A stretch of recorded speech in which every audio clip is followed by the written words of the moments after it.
Yes, I am one of the many students who could not get into the topmost institutions of India. Society, family, parents, everybody had great expectations from me, but I failed to keep up to their expectations. I went into depression. I remember locking myself up in a room and crying, thinking about my capabilities that I am not capable enough to fulfill my dreams. I stopped socializing much with people, thinking what will people think of me? Log kya kahenge? I began considering myself inferior and subjected to depression. I started questioning myself, why is it that I fail? I started questioning almost all of the capabilities that I had. And I started thinking myself as incapable, useless, unworthy. So, I went into depression, but rather than that, I started to ask questions to myself that, do I need to go through this or do I need to fight back? I could hear people saying, maybe she wasn't studying, or it's not everybody's cup of tea. Oh, you aren't that intelligent. My dad replied to such taunts as, it doesn't matter whether she gets into an IIT or not. I believe in her capabilities and she will do great wherever she goes. I decided to fight back. My mom raised me up as a warrior and I am a fighter, not a quitter.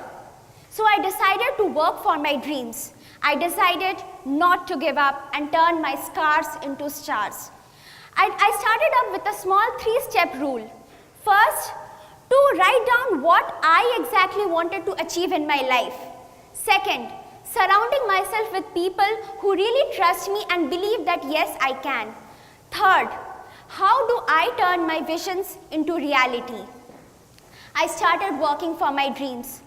And you won't believe that I literally Googled out different hackathons, events, competitions, almost everything that I could get at Google, thinking that there might be at least some chance where I can prove myself and regain the self-confidence that I seemed losing.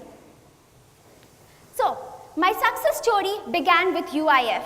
After being launched as a UIF, I began regaining back my self-confidence, working towards establishing innovation at my campus. My greatest blessing, Ma and Papa, who were always there by my side.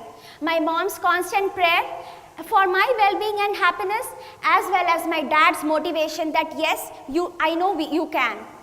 I felt as if in the world there are many people who are depressed and they need help. So I joined an NGO named Youth for Seva and carried out various work such as teaching in orphanages, carrying out pulse polio immunization camps in the slums. This gave me inner peace, happiness and satisfaction. The journey as a UIF helped me to step out of my depression zone and actually feel good about myself. I was able to regain back the self-confidence which I lost few days ago. I began achieving success and one good thing led to the other, and finally I started feeling myself worthy of achieving something. I felt that no, I am not useless. I am good enough to do anything that I can. I was able to develop my self-confidence and actually start feeling happy about myself. Now I don't think myself as useless, and my success was the revenge for those who made me feel any less than what I was. So rather I would tell my favorite dialogue from my favorite movie, Jab We Met, मैं अपनी favorite हूँ, which means I am my own self's favorite. So fellows, it doesn't matter what other people think or say about you. Remember, you are the designer of your life. So I might like to leave you all with a question. How might each one of you turn your scars into your stars? Thank you.